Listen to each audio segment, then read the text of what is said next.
యేసుక్రీస్తు నామములో నా హృదయపూర్వక వందనాలు తెలియజేస్తాను. సంతోషం దేవుని స్తోత్రం చెప్తాము. హల్లెలూయా. మంచిదండి. లెంట్లోనే 4వ ఆదివారంకి మనం వచ్చి ఉన్నాం. కాబట్టి లెంట్ సీజన్ స్టార్ట్ అయినప్పటి నుంచి 3 ఆదివారాలు మనము కంప్లీట్ చేసుకొని ఉన్నాము. మొట్టమొదటి ఆదివారము గురించి మనము ధ్యానించినట్లయితే మొరపెట్టడము మనము ధ్యానించి ఉన్నాము. 2వ ఆదివారం వచ్చేసి జ్ఞాపకము చేసుకోవడము, ఆయన జ్ఞాపకం చేసుకున్నట మనం చూసి ఉన్నాము.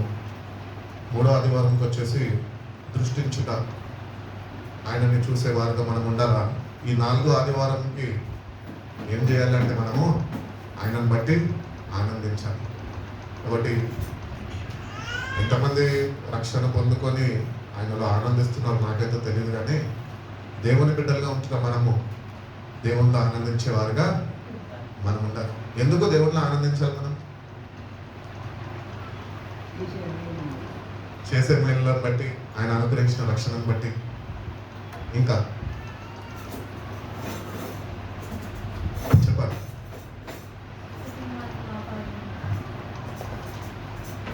సరే, ఒక్కొక్క విధానంలో ఉంచున్నారు. ఏది ఏమైనప్పటికీ మనమైతే దేవుళ్ళు ఆనందించేవారుగా మనం ఉండాలి అని దేవుడు కోరుకున్నాడు. కాబట్టి ఆయన ఇచ్చిన రక్షణని, ఎవరికి లేని గొప్ప భాగ్యము దేవుడు మన జీవితాల్లో, ఎస్పెషల్లీ నీకు, నీ కుటుంబంలో ఆయన ఇచ్చి ఉన్నాడు. కాబట్టి అనుగ్రహింపబడిన రక్షణను బట్టి మనం దేవునిలో ఆనందించేవారుగా మనం ఉండాలి. అనేకులు ఉన్నారు, వాళ్ళెవ్వరికి రక్షణ అనుగ్రహించలేదు, కానీ నిన్ను కోరుకొని నీ కొరకు తన ప్రాణాన్ని పెట్టి ఆయన యందు నువ్వు విశ్వసించి ఆ రక్షణని ముందుకు కొనసాగిస్తావేమో అని దేవుడు నిన్ను ఏర్పరచుకున్నాడు. పిలువబడ్డవారు అనేకులు, కానీ ఏర్పరచబడ్డవారు కొందరే. ఈ కొందరు ఎవరు తెలుసా? రక్షణ పొందుకొని ప్రభులు ఆనందించేవారు, ప్రభువుని బట్టి ఆనందించేవారు ఈ కొందరు. కాబట్టి పిలువబడ్డ వారిలో మనం ఉండదు, కానీ ఏర్పాటులో మనము స్థిరపడాలి. ఉండాలి కాదు, ఉంటాం, ఇక్కడ ఉంటాము, అక్కడ ఉంటాం, అన్ని దగ్గరలో ఉంటాం. మనము స్థిరపరచబడాలి.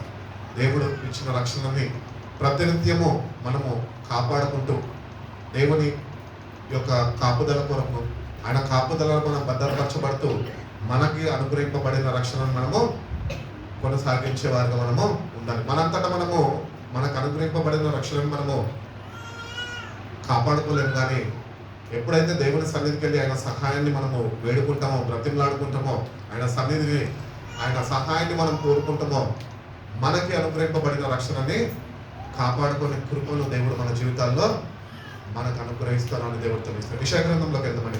యెషయా గ్రంథం 49వ అధ్యాయము 8వ వాక్యం నుంచి. యెహోవా ఇలాగు సెలవిచ్చుచున్నాడు, అనుకూల సమయమందు నేను నీ మొర ఆలకించి నీకు ఉత్తరం ఇచ్చి తిని రక్షణ దినమందు నేను ఆదుకుంటుని బయలువెల్లుడి అని బంధింపబడిన వారితోను బయటికి రండి అని చీకట్లో ఉన్న వారితోను చెప్పుచు దేశమును చక్కపరచి పాడైన స్వాస్థ్యములను పంచిపెట్టుటకై నిన్ను కాపాడి ప్రజలకు నిబంధనగా నియమించితిని. చదువు. మార్గములలో వారు మేయుదురు, చెట్లు లేని మిట్టలన్నిటి మీద వారికి మేపు కలుగును. వారి యందు కనికరించువాడు, వారి యందు కరుణించువాడు వారిని తోడుకొని పోవచ్చు. నీటి బుగ్గలతో వారిని నడిపించును. కాబట్టి వారికి ఆకలైనను దప్పి అయినను కలుగదు, ఎండమావులైనను ఎండ అయినను వారికి తగులదు. నా పర్వతములన్నిటినీ త్రోవగా చేసేదను, నా రాజ్య మార్గములు ఎత్తుగా చేయబడును. చూడుడి, వీరు దూరం నుండి వచ్చుచున్నారు, వీరు ఉత్తర దిక్కు నుండి పడమటి దిక్కు నుండి వచ్చుచున్నారు, వీరు సీనీయుల దేశం నుండి వచ్చుచున్నారు. శ్రమందిన తన జనులయందు జాలిపడి యెహోవా తన జనులను ఓదార్చి ఉన్నాడు. ఆకాశమా ఉత్సాహధ్వని చేయము, భూమి సంతోషించుము, ఆయన పర్వతములారా ఆనందధ్వని చేయుడి. అయితే సియోను, యెహోవా నిన్ను విడిచిపెట్టి ఉన్నాడు, ప్రభు నన్ను మరిచి ఉన్నాడని అనుకొనుచున్నది. స్త్రీ తన గర్భమున పుట్టిన. చాలండి, 13 వాక్యాలు మనం చదువుకున్నాం కదా. ఇక్కడ యేసు ప్రభు గురించి ఇక్కడ ప్రవచన గ్రంథంలో యెషయా గ్రంథకర్త ఆయన తెలియజేస్తున్నాడు.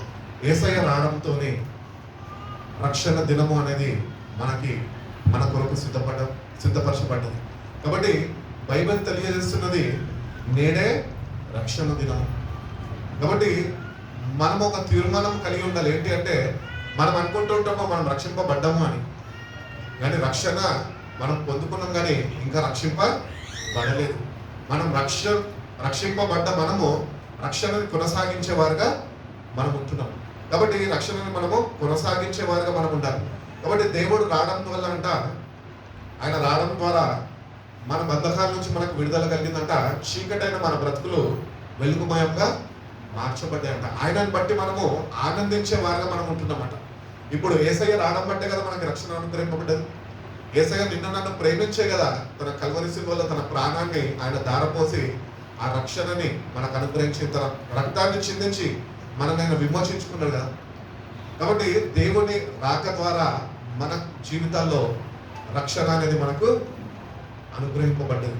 ఆ రక్షణని పొందుకున్న మనము ప్రతినిత్యము రక్షణ విషయంలో మనం జాగరూకులై ఉండాలా. ఆ రక్షణని కాపాడుకునే వారమై ఉండాలి. రక్షణ పట్ల శ్రద్ధ వహించే వారుగా మనం ఉండాలి. రక్షణ ఉచితంగా ఇవ్వబడ్డది అని బైబిల్ చెప్తున్నది. ఉచితంగా ఇవ్వబడ్డది అని మనం దాన్ని చులకనగా తీసుకోవద్దు. ఉచితంగా ఇవ్వబడ్డ రక్షణ ఎంత విలువ చెల్లించి మనకు అనుగ్రహింపబడ్డది అని మనం గుర్తించాలి. యేసయ్య నిన్ను నన్ను ప్రేమించి తన్ను తాను అప్పగించుకొని కల్వరి సిలువలో తన ప్రాణాన్ని ఆయన ధారపోసి, బైబిల్ చెప్పుచున్నది, నేను మిమ్మల్ని విలువ పెట్టి కొన్నాను. We are bought with the price. ఆయన రక్తాన్ని చిందించి వెల చెందించి ఆయన మనని తన సొత్తుగా మార్చుకున్నాడు. కాబట్టి రక్షణ పొందుకున్న మనము ప్రతినిత్యము విమోచించబడి మనకి ఇవ్వబడిన రక్షణను మనము కాపాడుకునే వారిని మనం ఉండాలి. ఈరోజు రక్షింపబడ్డాంలే అని రక్షణ విషయంలో అస్సలు శ్రద్ధ వహించము, దాని గురించి అసలు ఆలోచించము.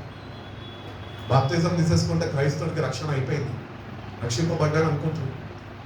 కానీ రక్షణని కొనసాగిస్తున్నావని నువ్వు గుర్తించి జాగ్రత్త వహించి, దేవుడు ఉన్నాడు, దేవుడి దగ్గర నేను ఉన్నాను, ఒక దినము ఆయనకి నేను ప్రతి ఒక్కటి లెక్క అప్పచెప్పాలి అని ఆ భయం నీలో ఉన్నదా? దేవుని యొక్క భయభక్తులు కలిగానే నువ్వు జీవిస్తున్నది. ఒకవేళ లేకపోతే కనుక నీకు అనుగ్రహింపబడిన రక్షణ నువ్వు చేతులారా నీ నిర్లక్ష్య స్వభావం ద్వారా నువ్వు పోగొట్టుకుంటావు. కాబట్టి దేవుడు నిన్ను నన్ను బంధకాల నుంచి మనం విడిపించడానికి, మన కష్టాల నుంచి మనం విడిపించడానికి, భయంకరమైన చీకటి సంబంధాలుగా జీవిస్తున్న మనని తన ఆశ్చర్యమైన వెలుగులోనికి ఆయన మనం నడిపించుకోవడానికి ఆయన వచ్చిన్నాడు. కాబట్టి దేవుణ్ణి బట్టి మనము ఆనందించే వారుగా మనం ఉండాలి. నేడే రక్షణ దినము. ఇంకా నీకు రక్షణ, నిజంగా రక్షణ అనుభవం లేదేమో. పేరుకైతే రక్షింపబడ్డాము కానీ రక్షణ అనుభవము లేని వారుగా మనం ఉంటున్నామేమో. ప్రభు తన వాక్యం ద్వారా తెలియజేస్తున్నాడు, నేడే రక్షణ దినము. మరణం ఎప్పుడు సంభవిస్తుందో తెలీదు. మరణించక మునిపే ఆ రక్షణని నీ సొంతము నువ్వు చేసుకోవాలి. అట్టి రీతిగా నీ జీవితాన్ని వాక్యానుసారంగా నువ్వు సరిదిద్దుకుంటూ దేవుని దృష్టికి అంగీకారమైన బిడ్డగా నువ్వు జీవిస్తేనే ఆ రక్షణ నువ్వు పొందుకుంటావు. కాబట్టి దేవుని దృష్టికి రక్షింపబడ్డ మనము అంగీకారంగానే జీవిస్తున్నామా? దేవుని బిడ్డల వలె ఈ లోకంలో, చీకటి లోకంలో ఒక గుర్తింపు కలిగి జీవిస్తున్నామా? దేవుని సన్నిధిని ప్రతినిత్యం అనుభవిస్తూ, దేవునితో సహవసిస్తూ, ఆయన శక్తిని పొందుకుంటూ మనము ముందుకు కొనసాగుతున్నామా? ఒకవేళ లేనట్లయితే కనుక నీ రక్షణ నీకు అనుగ్రహింపబడదు. నీకు ఇవ్వబడిన రక్షణ నువ్వు నీ నిర్లక్ష్య స్వభావం ద్వారా నువ్వు చేతులారా పోగొట్టుకుంటున్నావు. కాబట్టి నీకు ఇవ్వబడిన రక్షణ విషయంలో శ్రద్ధ వహించు. తండ్రి దగ్గరికి వెళ్ళి ప్రార్థన చేస్తున్న ప్రతిసారి ఆయనకి నీ ప్రార్థన అవసరత చెప్పడం కాదు, కానీ ప్రభా నువ్వు ఇచ్చిన రక్షణ నిమిత్తము నేను ప్రార్థన చేసుకుంటుండగా నా రక్షణని నేను కాపాడుకునే కృపని నా పట్ల నువ్వు విస్తరింపజేయ, కాపాడుకునే రీతిని నువ్వు నాకు నేర్పించు ప్రభా. ఎట్టి రీతిగా దాన్ని కాపాడుకోవాలని నాకు తెలియజేయి ప్రభా అని ప్రభు సన్నిధిలో నీ రక్షణ నిమిత్తము నువ్వు ప్రార్థన చేసుకునే వాడిగా నువ్వు ఉండాలి. ఇక్కడ అందరూ బహుశా ప్రార్థన చేసుకుంటారు, కానీ మీ రక్షణ నిమిత్తం మీరు ప్రార్థన చేసుకుంటున్నారు. రక్షింపబడ్డాం కదా. చాలా మంది ఇక్కడ ఉన్నవారు, ఎక్కువ మంది రక్షణ పొందుకున్నవారు. మరి రక్షణ పొందుకున్నవారు ప్రతిదినము ప్రార్థన చేసుకుంటున్న మీరు రక్షణ పొందుకున్నారు కనుక మీకు అనుగ్రహింపబడిన రక్షణ నిమిత్తము ప్రతిదినము ప్రార్థన చేసుకునే వారిగా మీరు ఉండాలి. ఎందుకంటే ఎవరి రక్షణ వాళ్ళదే అని బైబిల్ చెప్తున్నారు. నీ తల్లి నిన్ను రక్షించదు, నీ తండ్రి నిన్ను రక్షించదు, నీ భార్య నీతో రాదు, నీ భర్త నీతోని రాదు. వ్యక్తిగతంగా సంబంధించింది నీ రక్షణ. అది నీకు దేవునికి మధ్యన అది ఉన్నది. కాబట్టి నీకు ఇవ్వబడిన రక్షణ నువ్వు సరి చూసుకో, ఎట్టి రీతిగా నువ్వు దాన్ని కొనసాగిస్తున్నావు.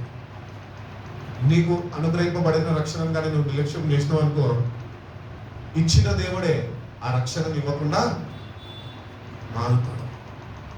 కాబట్టి మనము శ్రద్ధ వహించి మన రక్షణని మనము కాపాడుకొని కృపని దేవుని దగ్గర నుంచి ప్రతినిత్యము మనం పొందుకోవాలి. దేవుని చిత్తం ఏమైందంటే ఒక్క ఆత్మ కూడా నశించడము దేవుని చిత్తం కాదు. కానీ ఈ క్రైస్తవ సమాజంలో మనం చూస్తున్నట్లయితే రక్షింపబడ్డ వారే రక్షణ విషయంలో చాలా నిర్లక్ష్యంగా ఉన్నారు. దేవుణ్ణి ఎరగని వారు దేవుని ఉగ్రత నుంచి వాళ్ళు తప్పించబడతారేమో, కానీ రక్షింపబడ్డ మనము దేవుని ఉగ్రత నుంచి ఏమాత్రము తప్పింపబడలేము. ఎందుకంటే రక్షణని నిర్లక్ష్యము చేసిన వారుగా మనం ఉంటున్నాం.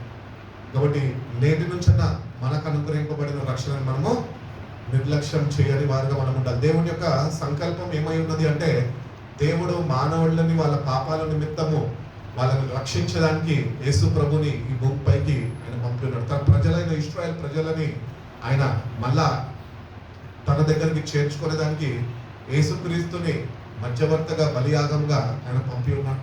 యేసుక్రీస్తు యొక్క మరణము ద్వారా నువ్వు నేను దేవునికి సమీపులుగా మనము చేరగలిగాం.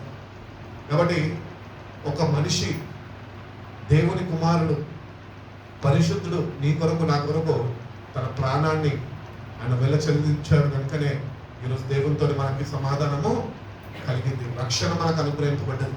కాబట్టి ఈ రక్షణని మనం ఏమాత్రము నిర్లక్ష్యం చేయక నీకు ఇవ్వబడిన రక్షణని బైబిల్ తెలియజేస్తున్న రీతిగా భయముతోనూ వణుకుతోనూ నువ్వు కొనసాగించేవాడుగా నువ్వు ఉండాలి అని భక్తుడు తెలియజేస్తున్నాడు.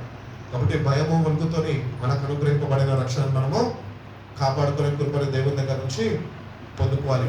దేవుని యొక్క సంకల్పం ఏంటి అంటే, నువ్వు నశించడము దేవుని యొక్క ఇష్టము కాదు. దేవుణ్ణి తెలుసుకున్న నువ్వు ఆ భయంకరమైన నరకం అనే అగ్నిలోనికి నువ్వు వెళ్ళడము దేవుని యొక్క చిత్తము కాదు. ఆ నరకం నుంచి నువ్వు తప్పించబడాలనే, నువ్వు నిత్య జీవంలోనికి పరలోక రాజ్యంకి ఆయనతో నువ్వు ఉండాలని ఆయన కోరుకున్నాడు. కనుకనే తన్ను తానే తగ్గించుకొని నీ కొరకు నిన్ను రక్షించడానికి, నిన్ను పరలోకం చేర్చడానికి ఆయన బలియాగముగా తను తాను అప్పగించుకున్నాడు. కాబట్టి మనము ఇవన్నీ మనం ధ్యానిస్తుండగా మనం ఒకటి ఇంకా దానికన్నా శ్రేష్టంగా ఒకటి ధ్యానించాలి. ఏంటి అంటే, నేను యేసు ప్రభు నా కొరకు చనిపోయి ఇంతగా శ్రమపడి తన ప్రాణాన్ని దారపోసాడే, ఆయన ప్రాణాన్ని దారపోసాడు కనుకనే ఈ రక్షణ నాకు అనుగ్రహింపబడ్డదే. నేను ఈ రక్షణను ఎట్లా కొనసాగిస్తున్నాను? చాలా మంది అనుకుంటూ ఉంటాం, చెప్పాను కదా, బాప్తిజం తీసుకుంటే అయిపోయింది, ఇంకా రక్షణ అనే మాటని పెట్టిలో పెట్టేసి మూసేస్తాం అన్నమాట. ఏం బ్రదర్, రక్షింపబడ్డావా? రక్షణ పొందుకున్నా రక్షింపబడ్డావా అంతే. కానీ జీవితంలో మార్పు ఉండదు, దేవునితో సావాసం ఉండదు, వాక్య ప్రకారము మన నడవడిక మారదు, మన ఇష్టాకారంగా మనం జీవిస్తూ ఒకవేళ రక్షణ పొందుకొని ఉంటే కనుక ఆ రక్షణని నువ్వు పోగొట్టుకుంటావు అని దేవుడు తెలియజేస్తున్నాడు. కాబట్టి మనకి ఇవ్వబడిన రక్షణని మనము భయముతోనూ వణుకుతోనూ కొనసాగించుకునే వారుగా మనం ఉండాలి. ప్రతినిత్యము దేవుని దగ్గరికి వెళ్ళి మన రక్షణ నిమిత్తము మనము ఆయనకి జ్ఞాపకము చేస్తూ మనం దాన్ని కాపాడుకునే వారమై ఉంటున్నాం, దాన్ని కొనసాగించే వారమై మనం ఉంటున్నాం. రెండో వాక్య భాగంకి వెళ్తామండి. రెండో వాక్య భాగం చూసినట్లయితే పేతురు రాసిన రెండో పత్రిక 1వ అధ్యాయము 2 నుంచి 11 వాక్యాలు.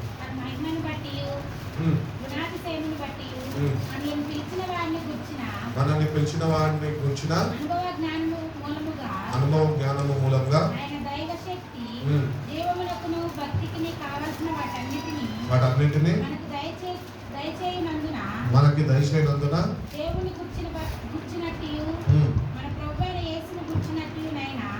అనుభవ జ్ఞానము వలన మీకు కృపయు సమాధానమును విస్తరించును గాక. మహిమ గుణాతిశయములను బట్టి ఆయన మనకు అమూల్యమును అత్యధికములనైన వాగ్దానములు అనుగ్రహించి ఉన్నాడు. దురాశను అనుసరించుట వలన లోకమందున్న భ్రష్టత్వమును ఈ వాగ్దానముల మూలముగా మీరు తప్పించుకొని దేవ స్వభావమునందు పాలువారగినట్లు వాటిని అనుగ్రహించును. చాలండి. ఇక్కడ చూసుకున్నట్లయితే దేవుడు నిన్ను నన్ను బైబిల్ చెప్పుచున్నది మనందరినంట ఆయన ఉన్నతమైన పిలుపుతోనే ఆయన పిలుచుకొని ఉన్నాడు.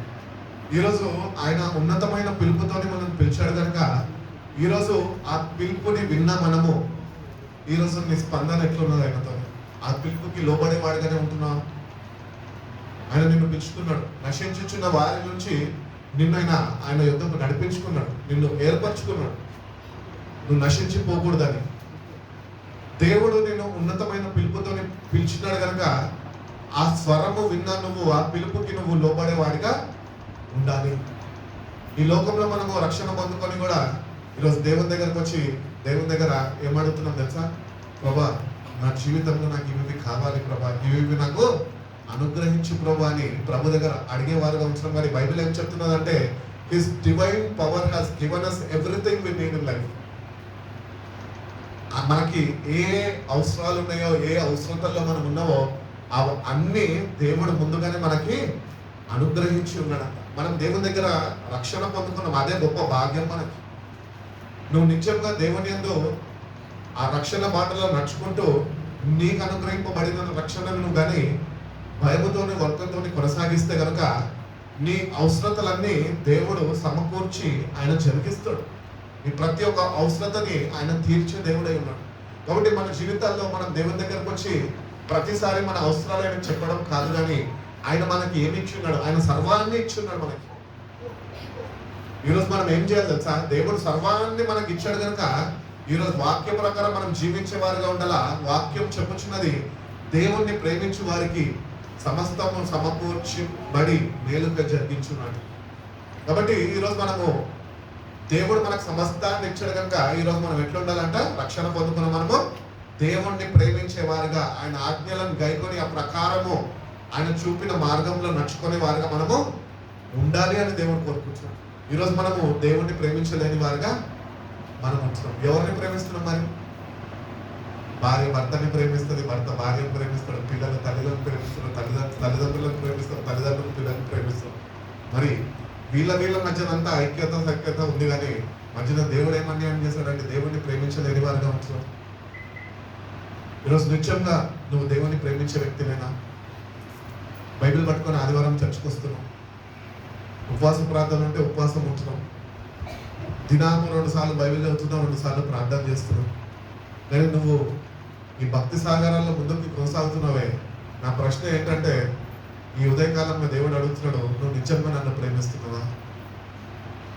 మనం నిత్యంగా దేవుణ్ణి ప్రేమించే వారమై ఉండాలి. మన జీవితాలు అట్టి రీతిగా మనం సరిచూసుకోవాలండి. నేను నిత్యంగా దేవుణ్ణి ప్రేమించేవాడుగానే ఉంటున్నాను.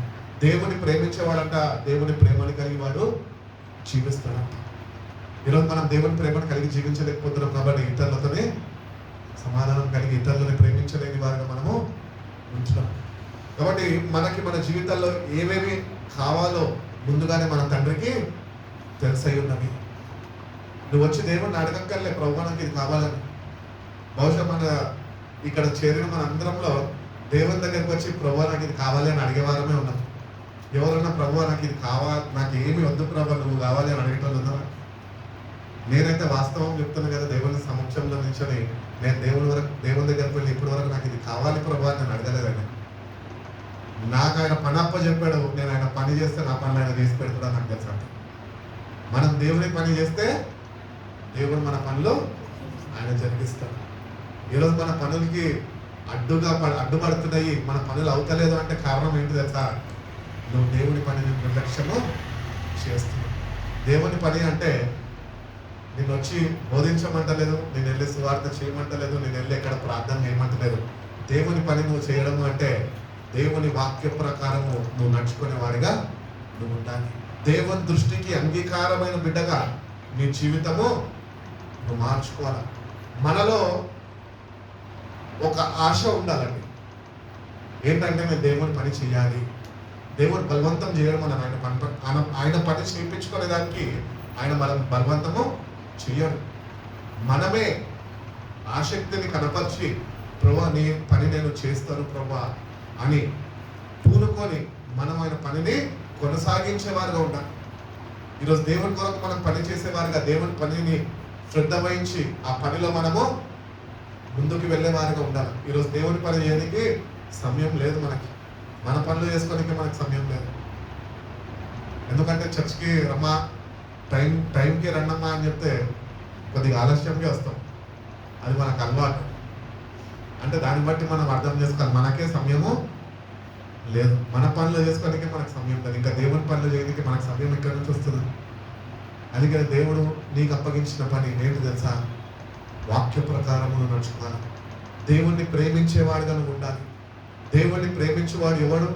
ఆయన ఆజ్ఞలను గైకొని ఆ ప్రకారం నడుచుకునే వాడు, జీవించేవాడే దేవుణ్ణి ప్రేమించేవాడు. ఆ బేసిక్ నెసెసిటీ దేవుడు మనకి ఇచ్చాడు. అది కూడా మనం చేయలేకపోతున్నామే. కానీ వచ్చి దేవుణ్ణి ఆరాధిస్తాము, దేవుణ్ణి ప్రేమిస్తున్నామని చెప్తాము. అట్టి రీతిగా చనిపోతే దేవుని రాజ్యంలో చేరిపోవాలి అని అనుకుంటుంటాం.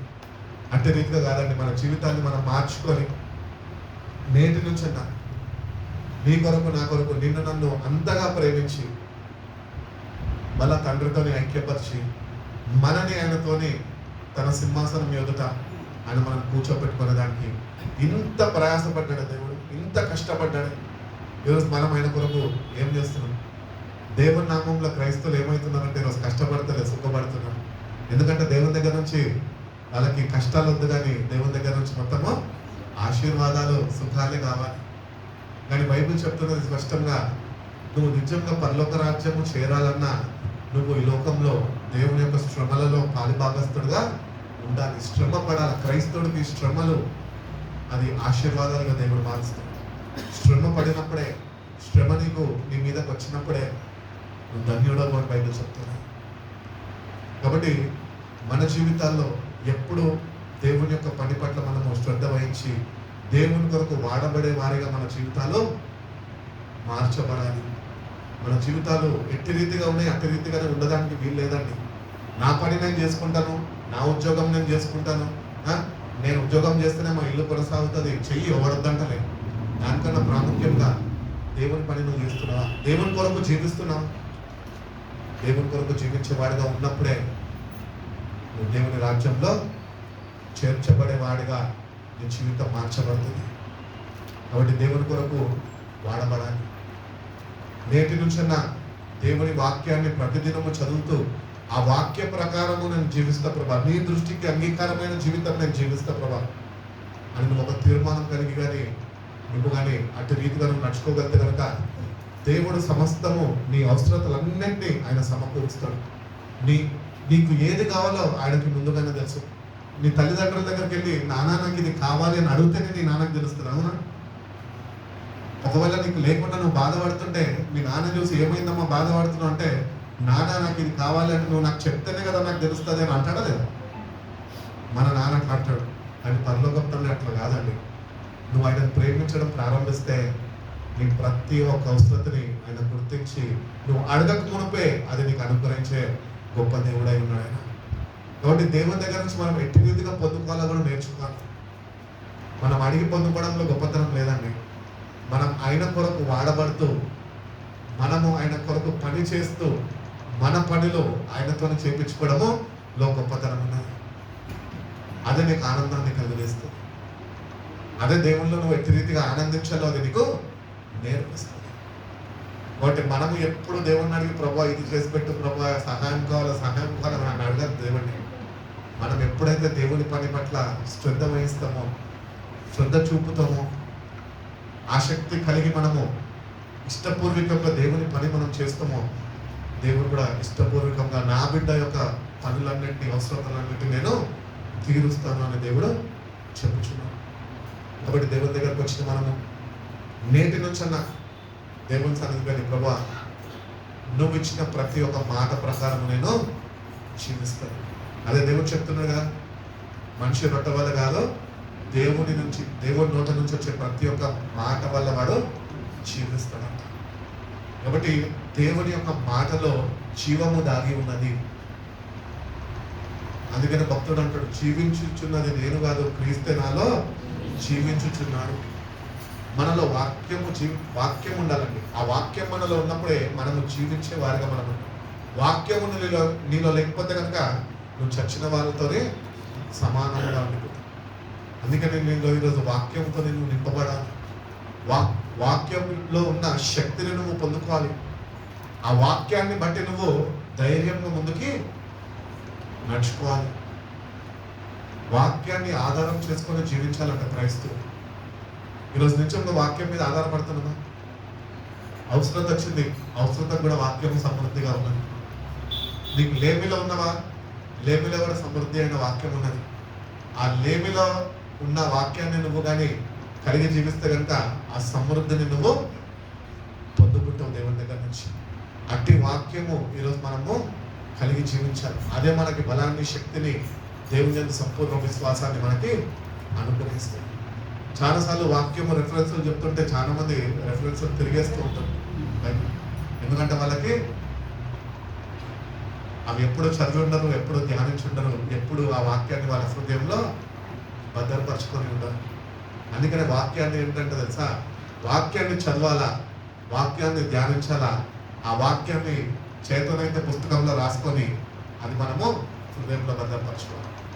ఎక్కడన్నా ఎక్కడన్నా వింటున్నప్పుడు వాక్యాన్ని ఆ రెఫరెన్స్ కోట్ చేయగానే ఆ వాక్యము నీ నోట్లో ఉంటే అది నీకు శక్తిని అనుగ్రహిస్తుంది. నీ జీవితంలో అది కార్యసిద్ధిని కలిగజేస్తుంది. వాక్యము మనలో లేకపోతే పక్కన జీవితంలో కార్యాలు జరుగుతుంది, మనం నోరింపుకొని చూడాల్సి వచ్చిన పరిస్థితి అయిపోతుంది. అందుకని వాక్యాన్ని మనము ఎక్కువగా చదివి, ఎక్కువగా ధ్యానించి ఆ వాక్యాన్ని మన హృదయంలో మనము భద్రపరచుకోవాలి అని దేవుడు కోరుకుంటున్నాడు. కాబట్టి మన జీవితాల్లో దేవుడు సమృద్ధి అయిన వాక్యాన్ని ఇచ్చాడు. ఆ వాక్యం మనల్ని జీవింపజేస్తుంది. వాక్యం అన్న సంపూర్ణ విశ్వాసం కలిగి మీరు జీవించాలి అని దేవుడు మనకు తెలియజేశాడు. కాబట్టి వాక్యం చదువుతున్నప్పుడు ఏ వాక్యం అయితే చదువుతున్నా వాక్యం అన్న సంపూర్ణ విశ్వాసము కలిగి జీవించేవాడుగా ఉండాలి అని దేవుడు కోరుకుంటున్నాడు. ఈరోజు వాక్యం వింటాము, వాక్యం చదువుతాము, కానీ విశ్వాసము కనపరచలేని వారుగా మనం ఉంటున్నాం. అల్ప విశ్వాసం మనలో ఉన్నది. అటు రీతిగా కాదండి. ప్రతిదినము దేవుని దగ్గరికి వెళ్ళి ప్రార్థన చేసుకొని వాక్యం చదువుతున్నప్పుడు make sure that your faith is getting stronger. నీ విశ్వాసము బలపడుతుందా లేదా అని ప్రతి నిత్యము నీ విశ్వాసాన్ని నువ్వు సరిచూసుకునేవాడుగా నువ్వు ఉండాలి అని దేవుడు కోరుకుంటున్నాడు. కాబట్టి విశ్వాసంలో స్థిరులై మీరు ఉండాలి అని భక్తుడు తెలియజేస్తున్నాడు. ఇప్పటి వరకు నాకు తెలిసి బహుశా దగ్గర 20 సంవత్సరాలు అవుతుందేమో వాక్యం విని ప్రార్థనలకు వెళ్ళి బైబిల్ చేత పట్టుకొని చర్చికి కాళ్ళు ఈడుచుకుంటా వెళ్ళి 20 సంవత్సరాలు అయిపోతుందేమో. మరి 20 years ఉన్న సీనియారిటీకి మరి ఎంత ఎక్స్పీరియన్స్ ఆఫ్ ఫెయిత్ ఉన్నది, ఎంత ఫెయిత్ ఉన్నది. 20 years నుంచి వస్తున్నావు, వాక్యం వింటున్నావు, కానీ విశ్వాసంలో అక్కడే ఉంటున్నావు. There is no growth inside of you. ఆత్మీయ ఎదుగుదల నీకు లేదు. అందుకనే మందిరానికి వస్తున్నప్పుడు మనకి అనుగ్రహింపబడిన ఈ ఆత్మరక్షణను బట్టి ఆత్మీయ ఎదుగుదల పట్ల మనము శ్రద్ధ వహించి మనం ఎదిగేవారుగా ఉండాలి. దేవుణ్ణి అడగాల, దేవా నన్ను ఆత్మీయతలో బలపరచు ప్రభా, స్థిరపరచు ప్రభా, విశ్వాసంలో స్థిరుడుగా నేను ఉండే కృపను నాకు అనుగ్రహించు ప్రభా అని నువ్వు దేవుణ్ణి అడిగినప్పుడు దేవుడు తప్పక నీ విశ్వాసాన్ని ఆయన అధికపరిచి ఆయన స్థిరపరుస్తాం. కాబట్టి నీకు ఈరోజు నువ్వు ఎటువంటి విశ్వాసంలో ఉంటున్నావు నాకైతే తెలియదు, కానీ నేనైతే ఒకటైతే చెప్పగలుగుతాను, దేవుని యందు సంపూర్ణ విశ్వాసము కలిగి జీవించేవాడు కానీ జీవితము మార్చుకో. నీ అంతలో నువ్వే మార్చుకోవాలా. నేను వచ్చి మార్చలేను, నేను నీకు చెప్పగలుగుతాను అంతే. నువ్వు దేవుని దగ్గర వేడుకొని ఆయన సహాయాన్ని పొందుకొని బ్రతిమలాడుకుంటే కనుక ఆయన నీ జీవితాన్ని మారుస్తాడు, విశ్వాసంలో బలపరుస్తాడు, స్థిరుడుగా నేను ఆయన ఉంచుతాను అని దేవుడు తెలియజేస్తున్నాడు. 3వ వాక్య భాగం క్రిందమండి, యోహాను సువార్త 6వ అధ్యాయం 36వ వాక్యం నుంచి, మీరు నన్ను చూచి ఉండి విశ్వసింపక ఉన్నారని మీతో చెప్పి తిని తండ్రి నాకు అనుగ్రహించిన వారందరూ నా యొద్దకు వస్తురు, నా యొద్దకు వచ్చు వాడిని నేను ఎంత మాత్రము బయటికి త్రోసివేయను. ఒక్క నిమిషం ఆగుదామండి. కాబట్టి తండ్రి ఎందరినైతే ఆయనకి ఇచ్చి ఉన్నాడో వాళ్ళు మాత్రమే ఆయన దగ్గరికి వస్తారంట. అంటే మనం ఈరోజు గుర్తించాలి ఏంటి అంటే, నా సొంతగా నేను రక్షింపబడలేదు, నా సొంతగా నేను డెసిషన్ తీసుకొని రక్షణ పొందుకోలేదు, కానీ తండ్రి నిన్ను ఏర్పాటులో జ్ఞాపకం చేసుకున్నాడు కనుకనే నువ్వు ఆయన వద్దకు వచ్చి ఉన్నావు. తండ్రి అయిన దేవుడు ఆయన ప్రణాళికలో నువ్వు ఉన్నావు కనుకనే తన కుమారుడు యొక్క మాటలు వినడానికి నిన్ను ఆయన వద్దకు నడిపించున్నాడు. కుమారుడు ఏం తెలియజేస్తున్నాడు అంటే, తండ్రి మిమ్మల్ని నా యొద్దకు పంపించాడు కనుక మీరు నా యొద్దకు వచ్చారు. నా యొద్దకు వచ్చిన వారిని నేను ఎన్నటికీ బయటకి త్రోసివేయను అని అంటున్నాడు. కాబట్టి దేవుని దగ్గరికి వచ్చినప్పుడు, దేవుణ్ణి ఆశ్రయించినప్పుడు ప్రతినిత్యము మనకి సహాయము కలుగుతుంది. దేవుడు నిన్ను వెళ్ళి దేవా అని పిలిచినప్పుడు ఏమైంది నా బిడ్డ అని వెంటనే ఆయన స్పందించే దేవుడే. కాబట్టి దేవుని దగ్గరకు వచ్చినప్పుడు ఒకటి గుర్తించాల, ఏంటి అంటే మనం ఆదుకొని మనకు తోడుగా ఉండి మనం బలపరిచి నడిపించే దేవుడే. అందుకని ఆయనకి మంచి కాపరి, గొర్రెలకు మంచి కాపరి అని ఆయన పేరు. కాపరి ఏం చేస్తున్నాడు? గొర్రెల్ని ప్రతినిత్యము కాపాడుకుంటూ ఉంటుంది. అట్టి రీతిగానే దేవుడు మనం ప్రతినిత్యము కాపాడుకునే దానికి మనల్ని ఆయన యొద్దకు నడిపించుకుంటున్నాడు. మనం కాపాడబడాలి. భయంకరమైన దినాల్లో ఉంటున్నాము, అంత్య దినాల్లో ఉంటున్నాము, రాకడ సమయం అంటున్నాము. ఎక్కడ చూసిన క్షేమం లేని రోజుల్లో మనం ఉంటున్నాం. ప్రేమ చల్లారిపోయే రోజుల్లో ఉంటున్నాం. సొంత రక్త సంబంధులే ఒకరినొకరు హతమార్చుకునే రోజుల్లో మనము ఉంటున్నాం. కానీ ఈరోజు మనం కాపాడబడుతున్నామంటే అది మన గొప్పతనం కాదు, కానీ దేవుడు నిన్ను జ్ఞాపకం చేసుకొని ఆయన నువ్వు ఏమాత్రము త్రోసివేయక ఆయన కాపుదలలో నిన్ను ఆయన భద్రపరుచుకుంటున్నాడు. కాబట్టి దేవుని బిడ్డలుగా దేవుని కాపుదలలో మనము కాపాడబడే వారుగా మనం ఉండాలి అని దేవుడు తెలియజేస్తాడు. చదువు. నా ఇష్టమును నెరవేర్చుకున్నటకు నేను రాలేదు. నా ఇష్టమును నేను నెరవేర్చుకోవడానికి రాలేదు. నన్ను పంపిన వాని చిత్తము నెరవేర్చుటకే పరలోకం నుండి దిగి వచ్చి తిని ఆయన నాకు అనుగ్రహించిన దాని అంతట్లో నేనేమియు పోగొట్టుకొనక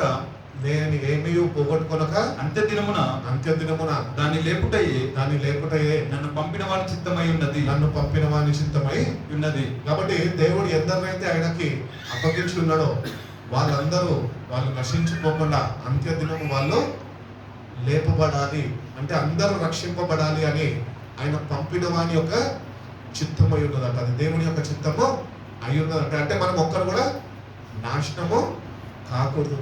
మనకు అనుగ్రహింపబడిన రక్షణ విషయంలో శ్రద్ధ వహించి దానిలో మనము స్థిరులుగా ముందుకు కొనసాగే వారిగా ఉండాలి. కానీ అనుగ్రహింపబడిన రక్షణ కానీ నిర్లక్ష్యము చేస్తే దేవుని చిత్తానికి విరుద్ధంగా నువ్వు జీవిస్తూ నాశనానికి వెళ్ళిపోతాం, నాశనానికి గురైపోతాం. అందుకనే నాశనము కాకుండా ఉండడము దేవుని చిత్తమై ఉన్నది. కాబట్టి ఎందరినైతే దేవుడు తనకు అనుగ్రహించున్నాడో వాళ్ళందరినీ సంరక్షించుకునే బాధ్యత ఆయనకు అప్పగించి ఉన్నాడు. ఆయన మాటని మనం వింటే మనం రక్షింపబడతాం. ఆయన మాటను మనం ధిక్కరిస్తే కనుక మనము నాశనము అయిపోతాము అని దేవుని వాక్యము తెలియజేస్తుంది. చదువు. కుమారుని చూచి ఆయన యందు విశ్వాసం ఉంచు ప్రతివాడు నిత్య జీవము పొందుటయే నా తండ్రి చిత్తము. అంతే దినమున చాలండి. For my father's will is that everyone who looks to the son and believes in him shall have eternal life and I shall raise them on the last day. నా కుమారుడు వైపు చూసే వారందరూ వాళ్ళు నశించిపోక వాళ్ళు రక్షింపబడతారు, నిత్య జీవము పొందుకుంటారు. మనం ఈ వాక్యాన్ని మనం చూసుకున్నట్లయితే పాత నిబంధనలో ఇశ్రాయేల్ ప్రజలు దేవుని మీద తిరుగుబాటు చేశారు. అరణ్యంలో దేవుని మీద గొనుక్కుంటూ దేవుని భయంకరమైన ఉగ్రత చేత విషపు సర్పాలు వచ్చి వాళ్ళని కాటు వేసి అనేకులు వాళ్ళు చనిపోయారు. ఇశ్రాయేల్ ప్రజలు ఎందుకు చనిపోవాల్సి వచ్చింది అంటే వాళ్ళు దేవుని మాటకి లోబడక దేవుని మీద తిరుగుబాటు చేసి ఉన్నారు. మళ్ళా దేవుని దాసుడు మోషే వెళ్ళి దేవుని సన్నిధిలో మధ్యవర్తగా నీ ప్రజలను ఎందుకు ఇటు రీతిగా నువ్వు బాధిస్తున్నావు, హెచ్చిస్తున్నావు, వీళ్ళని రక్షించుకో అంటే మోషకి ఒక చక్కటి ఆలోచన దేవుడు కలుగజేస్తున్నాడు. ఒక సర్పంని, ఏం సర్పం అది? ఇత్తడి సర్పంని నువ్వు స్తంభము మీద నిలబెట్టి ఎందరైతే దాన్ని చూస్తారో వాళ్ళందరూ రక్షింపబడతారు. అట్టి రీతిగానే నేడు మనిషి కుమారుడైన యేసుక్రీస్తు ప్రభువు కల్వరి శిలువలో నీ కొరకు నా కొరకు ఆకాశంకి భూమికి మధ్యన వేలాడి తీయబడ్డాడు. ఎందరైతే ఆయన వైపు చూసి ఎందరైతే ఆయన ఎందుకు విశ్వసిస్తారో వాళ్ళు నిశ్చయముగా నిత్య జీవము పొందుకుంటారు అని దేవుడు తన వాక్యం ద్వారా తెలియజేస్తున్నాడు. కాబట్టి ఆనాడు ఇశ్రాయేల్ ప్రజలు దేవుని ప్రజలు. అవునా? ఇశ్రాయేల్ ప్రజలు అంటే ఎవరు? దేవుడు ప్రేమించిన ప్రజలు. దేవుడు వాళ్ళని ఎంతగానో ప్రేమించాడు. వాళ్ళని భయంకరమైన బానిసత్వం నుంచి పాలు తేనెలు ప్రవహించే దేశంలోనికి నడిపించాలి అంటే మధ్యన వాళ్ళు చేసిన తతంగం అంతా ఇది. ఎంతో మంది వాళ్ళు చనిపోవాల్సి వచ్చింది. ఎంతో మంది వాళ్ళు దేవుని మీద తిరుగుబాటు చేశారు. వాళ్ళకి దేవుడు నేను మిమ్మల్ని క్షేమకరమైన మార్గాల్లో నడిపిస్తాను, సమృద్ధిని కలుగజేస్తాను, మీకు క్షేమాన్ని నేను ఇస్తాను అని దేవుడు వాళ్ళకి చెప్పినప్పటికీ వాళ్ళు ఏం చేస్తారంటే దేవుని మీద తిరుగుబాటు చేస్తారు. దేని గురించి తిరుగుబాటు చేస్తారంటే వాళ్ళు ఆహారం కొరకు, మాంసం కొరకు తిరుగుబాటు చేస్తారంట.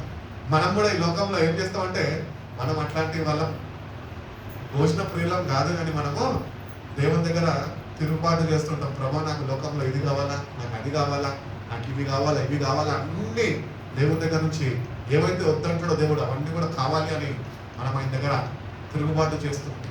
కానీ దేవుడు అప్పటికి కూడా వాళ్ళకి సమృద్ధిని కలుగజేస్తాడు. మాంసం అడిగితే మాంసము ఇచ్చాడు.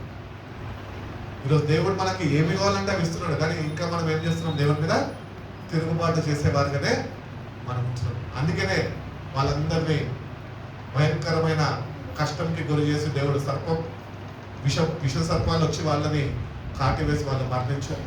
కాబట్టి దేవుని మాటకి లోబడకపోతే శ్రమ నీకు వస్తుంది. ఆ శ్రమ నుంచి నువ్వు తప్పించబడలేవు. అందుకని నువ్వు నేను కొత్త నిబంధన క్రైస్తవులుగా క్రీస్తు రక్తంలో కడగబడ్డ మనము ఆనాడు ఇశ్రాయేల్ ప్రజలు ఎందరైతే ఆ సర్పం వైపు చూసి వాళ్ళు కాపాడబడ్డారో, నేడు నువ్వు రక్షింపబడాలంటే నీ కొరకు నా కొరకు కల్వరి సిలువలో వేలాడి తీయబడిన యేసయ్య వైపు చూస్తూ నీ విశ్వాసము నువ్వు కనపరుస్తూ నువ్వు కానీ ఉంటే కనుక నువ్వు కాపాడబడతావు, నిత్య జీవం నీకు అనుగ్రహింపబడతావు. ఆనాడు ఇశ్రాయేల్ ప్రజల కంట దేవుడు ఆకాశం నుంచి మన్నాని కురిపించినాడు. అదే వాక్య భాగంలో రాసుకుంటూ వస్తాడు. ఏమనంటే ఆనాడు మీ పితరులు నేను ఇచ్చిన మన్నాని తిన్నారు, కానీ వాళ్ళు చనిపోయారు. కానీ యేసుప్రభు కొత్త నిబంధన సంఘంతో ఆయన చెప్పొచ్చినాడు ఏంటి అంటే, కానీ నేనిచ్చు ఆహారము మీరు తింటే కనుక మీరు ఎన్నటికీ చనిపోరు అని తెలియజేస్తాడు. నేనే జీవాహారము పరలోకం నుండి దిగి వచ్చి ఉన్నాను అని చెప్తున్నాడు. కాబట్టి దేవుని దగ్గరకు వచ్చిన మనము ఆయన ఇస్తున్న జీవాహారం ఏంటి అంటే తన వాక్యమే. ఆ వాక్యంని క్రైస్తుడు ప్రతిదినము వాడు భుజించేవాడిగా ఉండాలంట. ఎంతమంది రోజు పొద్దున ఇడ్లీ, దోశ, సాంబార్, పూరి, ఇడ్లీ అన్ని తింటూ ఉంటారు. టిఫిన్లు తింటారు కదా అందరూ, ఆఫీసర్కి ఇవ్వాలి, రోజు తింటారు. టిఫిన్ తినక ఎంతమంది ఉంటారు? తక్కువ మంది. టైం లేకపోతే కొన్నిసార్లు వెళ్ళిపోతారు, కానీ ప్రతిదినము టిఫిన్ తింటానే ఉంటారు. అవునా?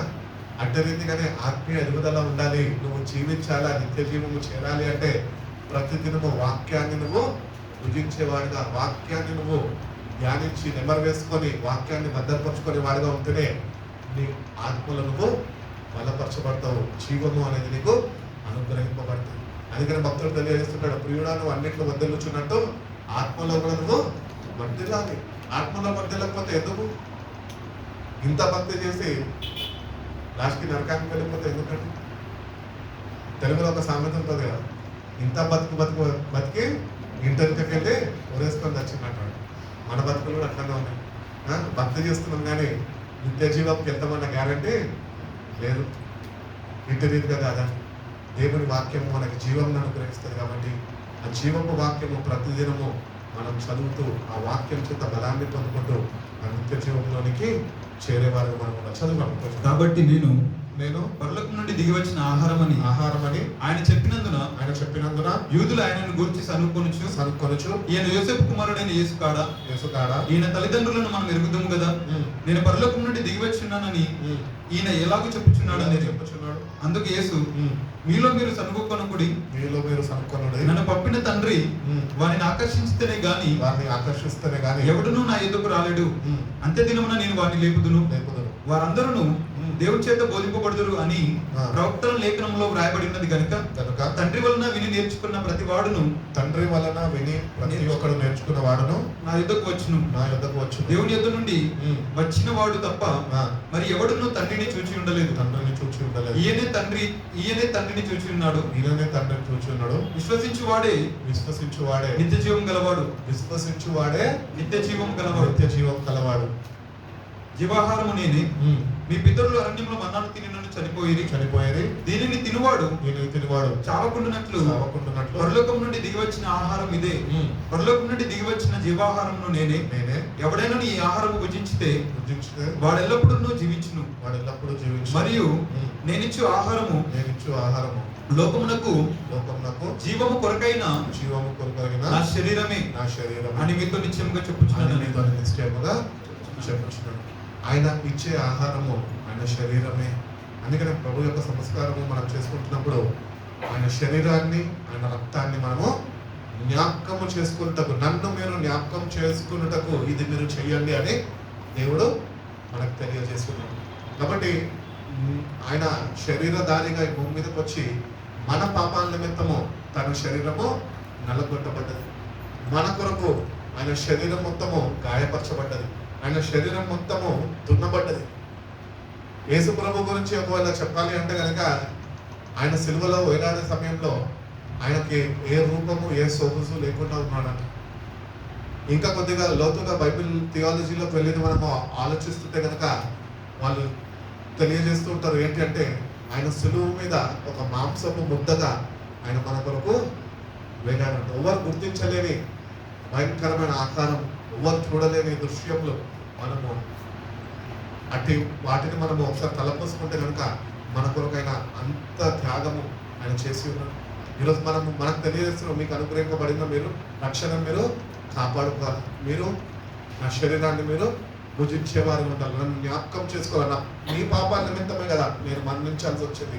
మీకు రక్షణను అనుగ్రహించడానికి కదా నా ప్రాణము దారిపోయాల్సి వచ్చింది. కాబట్టి దేవుని వాక్యము మనం జీవింపజేస్తుంది. నిత్య జీవం గలవాడు అని వాక్యం సెలవిస్తుంది. కాబట్టి నిత్య జీవము మనము పొందుకోవాలన్నా, నిత్య జీవం కలవారమై ఉండాలన్నా కూడా దేవుని వాక్యాన్ని ప్రతిదినము మనము చదివేవారుగా, వాక్య ప్రకారము జీవించేవారుగా, వాక్యమందు సంపూర్ణ విశ్వాసము మనము కలిగి జీవించేవారుగా మనం ఉండాలి అని దేవుడు తెలియజేస్తాడు. కాబట్టి ఆయన యందు ఎందరైతే విశ్వసిస్తారో వాళ్ళు నిత్య జీవము కలవారు అని పొందుకుంటారు అని దేవుడు తెలియజేస్తున్నాడు. కాబట్టి నీ విశ్వాసం మీద మొత్తం ఆధారపడి ఉన్నాయి. ఈరోజు నీ విశ్వాసం నన్ను బలపడుతున్నావా? ఎట్లున్నది నీ విశ్వాసం? ఒకసారి నేను పరీక్షించుకో, నేను పరిశీలించుకో. ఆవగినంత విశ్వాసం ఉంటే అన్నాడు శిష్యులని. చాలా బాధాకరమైన విషయం ఆ వాక్యం చదువుతున్నప్పుడు. ఆయనతోనే ఉన్నారు అద్భుత కార్యాలు, సూచక్రియలు, గొప్ప గొప్ప కార్యాలు, స్వస్థతలు ఆయనతోనే చూశారు, ఆయనతోనే భోజనం చేశారు, ఆయనతోనే తిరిగిన వారే దేవునితో ఉంటూనే ఆయనతో నడిపించుకున్నారంటే ఏమనంటే అల్ప విశ్వాసులారా ఏమైంది మీ విశ్వాసము? ఎంతకాలము నేను మీతోనే ఉండాలి. ఈరోజు మనం కూడా అట్లనే ఉంటున్నాం, విశ్వాసం లేని వారుగా. కొన్ని సమస్యలు రాగానే, జీవితంలో కొన్ని కష్టాలు ఎదుర్కోగానే విశ్వాసంలో సన్నగిలిపోతున్నాం, విశ్వాసంలో దిగజారిపోతున్నాం, విశ్వాసాన్ని విడిచిపెట్టేసే వారిగా మనం వచ్చినాం. కానీ నీ విశ్వాసం నిన్ను నిత్య జీవంలోనికి నడిపిస్తారని దేవుడు తెలియజేస్తాం. ఆయన యందు సంపూర్ణ విశ్వాసము కలిగి జీవించే వారిగా ఉన్నారు. హెబ్రీయులకు రాసిన పత్రికలు అంటాడు కదా, విశ్వాసాన్ని కొనసాగించే క్రీస్తు వైపు నువ్వు చూచుచు నీ ముందున్న పరుగు బంధాన్ని నువ్వు కడముట్టించే వాడిగా నువ్వు ఉన్నా. విశ్వాసానికి కర్త, దానికి కొనసాగించు క్రీస్తు. He is the author and finisher of our faith. ఆయననే మన విశ్వాసాన్ని ప్రారంభించాడు, ఆయననే దాన్ని ముగించబోతున్నాడు అన్న విశ్వాసము, నిరీక్షణను కలిగి ఉండాల. అట్టి విశ్వాసం నువ్వు ఆయన పట్ల కలిగి జీవించాలి. కాబట్టి విశ్వాసులు అని పిలువబడుతున్నాం, కానీ విశ్వాసంలో బలహీనులుగా మనం ఉంచుతాం. ప్రతిదినము దేవుని సన్నిధిలో ప్రార్థన చేసుకోండి. ఏంటంటే ప్రభా విశ్వాసంలో నన్ను బలపరచు, విశ్వాసంలో నన్ను స్థిరపరచు అని మనం ప్రార్థన చేసుకోవాలి. విశ్వాసంలో స్థిరులై ఉండాలా. అంత్యదినంలో అనేక శ్రమలు నీ మీదకి రాబోతున్నాయి. రాబోయే రోజులు అంత మంచిగా ఉంటాయి అనుకుంటున్నావా? లేదు, రాబోయే రోజులు ఇంకా భయంకరమైన కష్టాలు పాలైపోతున్నావు మనిషి. ఆ కష్టాలను నువ్వు ఎదుర్కోవాలంటే నేడే నువ్వు దేవుని యందు సంపూర్ణ విశ్వాసం కలిగి విశ్వాసంలో స్థిరపడితేనే రేపు కష్టాన్ని ఎదుర్కొనే శక్తిని దేవునికి అనుగ్రహించగలుగుతాం. కాబట్టి నీ విశ్వాసాన్ని నువ్వు కానీ ఈరోజు జాగ్రత్తగా దాన్ని కాపాడుకోకపోతే, దేవుని యందు సంపూర్ణ విశ్వాసం నువ్వు కలిగి జీవించకపోతే రాబోయే దినాల్లో దేవుని యొక్క ఉగ్రత నుంచి కానీ రాబోయే దుర్దినాల నుంచి నువ్వు తప్పించబడలేవు. కాబట్టి విశ్వాసంలో నువ్వు స్థిరపడి ఉన్నప్పుడే నీ విశ్వాసం గొప్ప కార్యాలు నీ జీవితంలో జరిగిస్తాయి. కాబట్టి లోకంలో వస్తున్న చిన్న చిన్న శోధనలు, చిన్న చిన్న శ్రమలు, కష్టాలకి నీ విశ్వాసంలో దిగజారుతుంది. విశ్వాసాన్ని విడిచిపెట్టద్దు, విశ్వాసంలో బలపడు. మోకరించు, దేవుని సన్నిధిలో విశ్వాసంతో ప్రార్థించి జయించే శక్తిని నాకు అనుగ్రహించు ప్రభు. కన్నీళ్లు విడువు, ప్రభు యొక్క శక్తితో నింపబడు. అంతగా నువ్వు దేవునితో సాహసిస్తేనే, అంత సావాసం నువ్వు కలిగి జీవిస్తేనే రాబోయే శ్రమల నుంచి నువ్వు తప్పించబడతావు. ఈరోజు క్రైస్తులందరూ తప్పించబడతారా? 5% మాత్రమే తప్పించబడతారు. 95% కష్టాల పాలైపోతారు. ఎందుకంటే విశ్వాసము లేని వారుగా వాళ్ళు ఉంటుంది. అటు ఇటుగా మనం ఉండదానికి కాదు, కానీ దేవుని యొక్క ఏర్పాటులో దేవుడిచ్చిన రక్షణను కాపాడుకుంటూ దేవుని యందు సంపూర్ణ విశ్వాసము, నిత్య జీవము కలవారై మన కొరకు పరలోక రాజ్యము ఆయన సిద్ధపరిచి ఉన్నాడు. బైబిల్లో భక్తులు తెలియజేస్తున్న మన పౌరస్థితి పరలోకంలో ఉన్నది. We have a home waiting for us. మన కొరకు గృహాలు అవి వేచి చూస్తున్నాయి, మనం ఎప్పుడు చేరుతామని. మనమే ఆ గృహాల వైపు చూడక ఈ లోకం వైపు చూస్తూ మనము నాశనానికి ఎదురైపోతున్నాం. అందుకనే మన దృష్టి పరలోకం మీద, ఆయన యందు విశ్వాసం కలిగి మనం ఉంటేనే రాబోతున్న భయంకరమైన ఉగ్రత నుంచి మనం తప్పించబడి మన నిత్య జీవంలోనికి మనం ప్రవేశిస్తాం. కాబట్టి ఈ లెంట్ సీజన్లో ఉంటున్నాము, సమయం ఎక్కువగా సద్వినియోగపరుచుకొని ఎక్కువగా వాక్యాన్ని ధ్యానిస్తూ, ఎక్కువగా ప్రార్థన చేస్తూ, కన్నీళ్లు విడుస్తూ దేవుని సన్నిధిలో నాకు అనుగ్రహింపబడిన విశ్వాసంలో ప్రభావం స్థిరపడే కృప దయచేయండి. నీ అందు నేను సంపూర్ణ విశ్వాసము కలిగి నేను ఎట్టి రీతిగా ముందుకు కొనసాగాలో నాకు నేర్పించు ప్రభా. నన్ను బలపరచు. నేను దేవుణ్ణి అడిగినప్పుడు దేవుడు నిన్ను బలపరుస్తాడు. బైబిల్లో ఒక మాట తెలియజేసి నేను ముగిస్తాను. బైబిల్లో చెప్తున్నాను కదా, ఆయన నీ కొరకు నా కొరకు మరణించాడు కల్వరిశిలో. దేనికి తెలుసా? ఆయన నిన్ను తన శక్తితో నింపడానికి. అందుకని బైబిల్లో భక్తులు తెలియజేస్తారు, సిలువను గుర్చిన సువార్త రక్షించుచున్న వారికి వినూతనంగా ఉన్నది, కానీ రక్షింపబడ్డ మనకు అది దేవుని శక్తి అయి ఉన్నది. కాబట్టి ప్రతిసారి మనం ఆయన ధ్యానిస్తున్నప్పుడు, ఆయన తల పోసుకుంటున్నప్పుడు, ఆయన చేసిన త్యాగాన్ని జ్ఞాపకం చేసుకుంటున్నప్పుడు, జ్ఞాపకం చేసుకుంటే సరిపోదు, కానీ జ్ఞాపకం చేసుకుంటున్నందుకు ఆయన దగ్గర నుంచి ఆ శక్తితోనే నింపబడాలి అని దేవుడు కోరుకుంటున్నాడు. ఆ పునరుద్ధాన శక్తి మనము కలిగి జీవించాలి. ఈ శక్తితో నన్ను నింపు ప్రభు అని ప్రభుని అడిగినప్పుడు ఆయన నేను తన శక్తితో బలంతో నింపుతాడు. రాబోయే భయంకరమైన ఉగ్రత నుంచి తప్పించి నిత్య రాజ్యంలోనికైనా నేను నడిపిస్తాను. దేవుడు కృప మనందరికీ అనుగ్రహించి బలపరిచి నడిపించిన దాకా కళ్ళు మూసుకుందాం, చిన్న ప్రార్థన చేసుకుందాం. పరిశుద్ధుడా, ప్రేమ కలిగిన సేవకుత కాల సమయంలో ప్రభా నీ బిడ్డలందరినీ నేను నువ్వు ఆకర్షించుకొని ప్రభా నీ సన్నిధికి నువ్వు నడిపించుకున్నావు ప్రభా. బిడ్డలందరినీ నైనా మీరు దర్శించండి ప్రభా.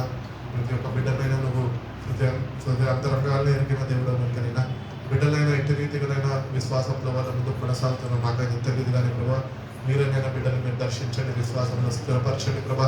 మీ అందునైనా సంపూర్ణ విశ్వాసము బిడ్డలు కలిగి జీవించే కృప దయచేయండి ప్రభా. రక్షింపబడ్డ మేమునైనా మాకు అనుగ్రహింపబడిన రక్షణ ప్రభా నిర్లక్ష్యము చేయక ప్రభా, ఆ రక్షణనైనా భయముతోనూ మనుగుతోనూ కొనసాగించుకునే కృపను మాకు దయచేయండి ప్రభా. నీ వాక్యము మమ్మల్ని జీవింపజేస్తుంది ప్రభా. నీ వాక్యమును కలిగినైనా మేము జీవించే వారికి ప్రభా. ప్రతినిత్యమునైనా నీ వాక్యాన్నినైనా మేము చదువుతూ ప్రభా మా మనోనేతలను వెలిగింపబడుతూ ప్రభా ఆ వాక్యాన్ని బట్టి నేను వాక్యమందు సంపూర్ణ విశ్వాసము కలిగి ప్రభా మేము ఎదుర్కొంటున్న ఈ లోకంలో శ్రమలన్నింటినీ జయించే శక్తిని మాకు అనుగ్రహించండి. మీరు బిడ్డలకు తోడుగా ఉండండి. నేను అన్ని విషయాల్లో మీ సహాయంలో బిడ్డలకి మీరు అనుగ్రహించండి ప్రభా. బిడ్డ పైన ఎన్నో అవసరతలతో ప్రభా నీ సన్నిధికి నీ సహాయం కొరకు వచ్చి ఉన్నారు ప్రభా. ఏ అవసరతల నిమిత్తమైతే బిడ్డలు వచ్చారో ప్రభా, సర్వం పెరిగిన దేవుడు మీరే కనుకనైనా ప్రతి ఒక్క బిడ్డనైనా మీరు ఆదుకోండి ప్రభా. బిడ్డలు మీరు బలపరచండి, బిడ్డలు మీరు లేవనెత్తండి, బిడ్డల పక్షాన మీరు ఉండినైనా గొప్ప కార్యాలు మీరు జరిగించండి ప్రభా. మీరే బిడ్డల పక్షాన వ్యాఖ్యమాడి ప్రభా నూతన కార్యాలు బిడ్డల జీవితంలో జరిగించండి ప్రభా. బిడ్డలైనా అనేకులకి ఆశీర్వాదకరంగా దీవెనకరంగానైనా కుటుంబానికినైనా సహాయకరంగానైనా బిడ్డల జీవితాన్ని మీరు మార్చండి ప్రభా. ఎందరైతే బిడ్డలు ప్రభా ఉద్యోగాల కొరకునైనా ఈ హైదరాబాద్ పట్టణానికి వచ్చి ఉన్నారు మాకైతే తెలియదు కానీ ప్రభా బిడ్డలనైనా మీరు జ్ఞాపకం చేసుకొని వాళ్ళ జీవితాల్లోనైనా నూతన ద్వారాలనైనా మీరు తెరవమని అడుగుతున్నాము తండ్రి. బిడ్డలు మీరు ఆశీర్వదించండి, బిడ్డలు మీరు బలపరచండి, బిడ్డలు మీరు హెచ్చించండి, ఉద్యోగాలు బిడ్డలకు మీరు అనుగ్రహించమని అడుగుతున్నాము తండ్రి. ఎందరు బిడ్డలైతే నేను వివాహాల కొరకు కొరకు ఎదురు చూస్తున్నారు ప్రభా. నీ సన్నిధిలో వేచి ఉన్నారు ప్రభా. బిడ్డలకి నైనా చక్కటి వివాహం చిత్త ప్రకారమైన వాళ్ళ జీవితంలో జరిగించిన ప్రభా. ఎందరైతేనైనా బిడ్డలునైనా వివాహం ఉంది ప్రభా, గర్భఫలం కొరకునైనా మీ సన్నిధిలో వేచి ఉన్నారు ప్రభా. బిడ్డలు కూడా మీరు జ్ఞాపకం చేసుకోండి ప్రభా. ఆ బిడ్డలు కూడా మీరు ఆశీర్వదించండి, దీవించండి ప్రభా.